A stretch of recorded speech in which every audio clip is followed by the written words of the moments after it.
Hi guys, this is Omer from mmorpg.com, and I'm going to do something a little bit different today. You guys asked for my top 10 favorite free-to-play MMORPGs on numerous occasions, so I'm going to go ahead and throw a top 10 list together for you guys, from 10 to number 1. Now, I did exclude a bunch of newer games from this list, and the list kind of includes my personal opinion as well as the game's player base and what I know about the game. But most importantly, my personal opinion. So here we go guys, top 10 favorite free-to-play MMORPGs. Alright, here we go guys. Number 10, Fiesta Online by Outspark. It's actually their first free-to-play MMORPG and by far their most popular. It's been around for quite a while now and has enjoyed numerous content updates. We got some gorgeous cel-shaded anime graphics and more.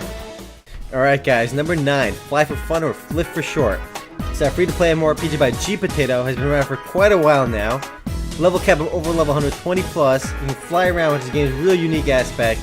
You have a consistently updated game. Since release, it has enjoyed over 14 major content updates. You got PvP, dungeons, guild siege, overall lots to do. If you can look past the game's graphics, its aging graphics, it's still well worth checking out. Number 8, Grand Fantasia by Area Games. Now this is yet another anime-inspired sleek MMORPG. It has really great graphics, it's simple yet fun gameplay, you have plenty of quests. One thing I've noticed is you won't be grinding a lot randomly because there's a lot of quests to do. The game has an awesome sprite system, which is the game's pet system, so a lot to do with that. From lots of mounts, flying and land-based, and a PvP arena for those that want to prove how elite they are. Now Grand Fantasia is a great game for those looking for an anime-inspired title. And number 7, MapleStory, Nexon's flagship free-to-play MMORPG. Side-scrolling graphics, has been around since 2004, easily one of the most popular games out there in terms of player base, over 95 million accounts worldwide. One of my favorite aspects about this game is it's updated so often. Since 2004, the game has been updated regularly, and it's enjoyed so many new content updates. There are so many classes in the game. They just added the Cygnus Knights and the Uran and the Dragon Tamer now. There's just so much to do in this game. You got the big boss fights as you're seeing right now.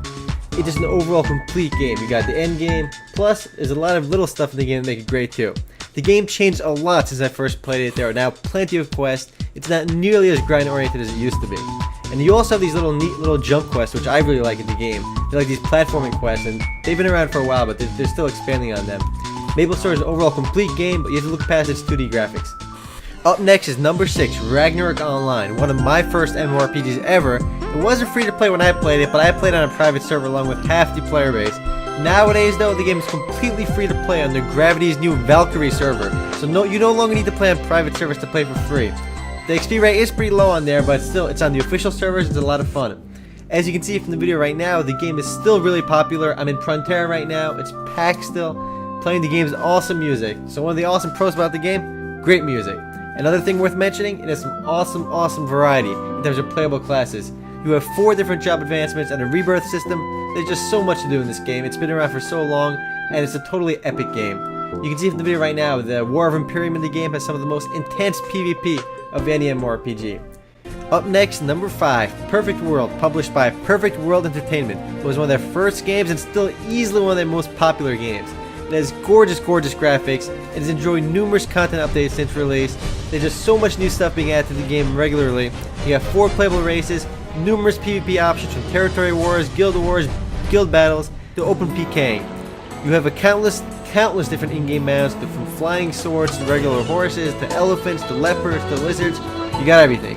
You got an awesome soundtrack in the game, plenty of crafting options, a merit system, and one of the game's most innovative aspects is by far its character creation. You just have so many options to play with the customization. You can make your character look like anything. It's by far the best customization of any game out there, both pay to play and free to play. Experience rate is a little bit slow, but if you can look past that, the game is excellent, plenty of quests, and a lot to do. Alright, we're in the top 4 now, and number 4 goes to Allods Online, a relatively new MMORPG by G-Potato with gorgeous graphics that closely resemble World of Warcraft. The game has many unique monster designs, a unique Astral Battle PvP system, in-depth storyline, plenty of quests. This is one of those games where you won't be grinding, and instead you'll be following a quest line throughout most of the game. There are just so many quests in this game that you'll get one after another. Your quest journal will be full. It has many playable classes with over 20 different archetypes in the game. The game world is beautifully designed, it has that cool steampunk look to it. It has a solid interface. And one problem the game had when it first launched was a problem with the cash shop, but G-Potato largely addressed that issue. The game is developed in Russia with over a $12 million budget. It's one of the most expensive free-to-play games to develop, and it really shows. I mean, the graphics are top-notch, gameplay is silk smooth. It competes with World of Warcraft on a different level. Like WoW and many other games nowadays, two factions, the League and the Empire. If you're looking for a WoW alternative, then Alaz is your game. Up next, top 3, Atlantica Online by Endors. Now for sure this game belongs on the top 3 list because it's so incredibly unique.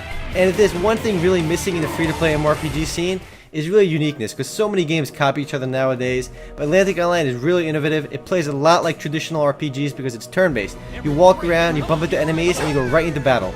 It's turn-based combat, but it works remarkably well. It's not slow-paced either. You can add others to your party and get huge battles between boss fights and players now. The game has a whole bunch of playable classes through the game's mercenary system, so there's plenty of variety to be had. And the game has some of the best graphics out there. The graphics are absolutely gorgeous. The game world itself is massive as well. Quite large, a lot to do, plenty to explore.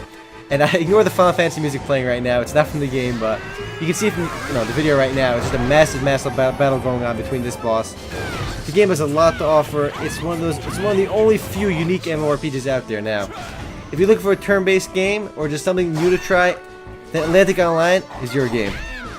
Alright guys, number 2, Dungeons & Dragons Online, or DDO for short. It's by Turbine. It recently went free to play. Well, not recently, it's been over a year now.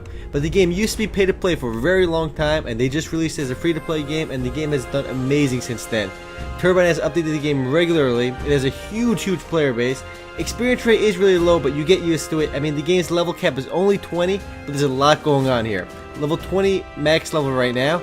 But each level is broken down into multiple ranks, so it's not really a big deal. It's broken down to those little bits. The game has got so much content out there. What's really nice is all the dungeons can be run in multiple difficulty modes, and the harder the difficulty mode, the better the rewards. But it just really expands the game's content. Gameplay wise, you have instance gameplay because when you leave town, you're in an instance by yourself, and same with the dungeons. What's really amazing though is that when the game went free to play, the game's player base just exploded. I mean, before then, when it was pay to play, the game was almost ready to be shut down. But Turbine took the risk, they made it free to play, and the game has been amazing since then. Alright guys, number 1, Runes of Magic, with a drum roll over here. Drum roll done by hand, didn't even add the music to it. Alright, this game is by Frogster Interactive and is incredibly popular. It looks a lot like World of Warcraft, that's not a surprise. The game can be classified as a WoW clone, and it wouldn't be unfair to say that. The game's graphics are just like World of Warcraft, kind of like Alod's Online. But the game just has so much content. The reason I put Runes of Magic ahead of Alod's Online is because it's been out longer. It's got so much more content. The game has so many different raids in it, a lot of different classes, really incredible dual classing system. You can mix and match between classes to create a really unique character. I mean, the game's dual classing system is something that I really haven't seen in any other game. I'm sure it exists, but it's done really well. So many different places to explore. It has instances. It's really the best WoW replacement out there, and it's completely free to play. I mean, with all these awesome games out there, I really can't imagine why people pay for games like World of Warcraft. Well, I can, but you guys know what I mean. I'm just trying to say that the free-to-play games out there are just getting better and better every single year. Anyway, guys, these are just my top 10 favorite games. I'm sure some of you will disagree with it, but ultimately these are all great games, and I just encourage you to try them all. Also, guys, if you disagree with me, that's perfectly fine. Just tell me which are your favorite games below. Ultimately, what I'm trying to get out of here, all 10 of these games are amazing. They're all well worth checking out. You can learn more about all of them or play them yourselves just on the link below really quickly. Read more about them, more screenshots, or just play them yourselves. Anyway, guys, this was Omer from mmorpg.su. Later.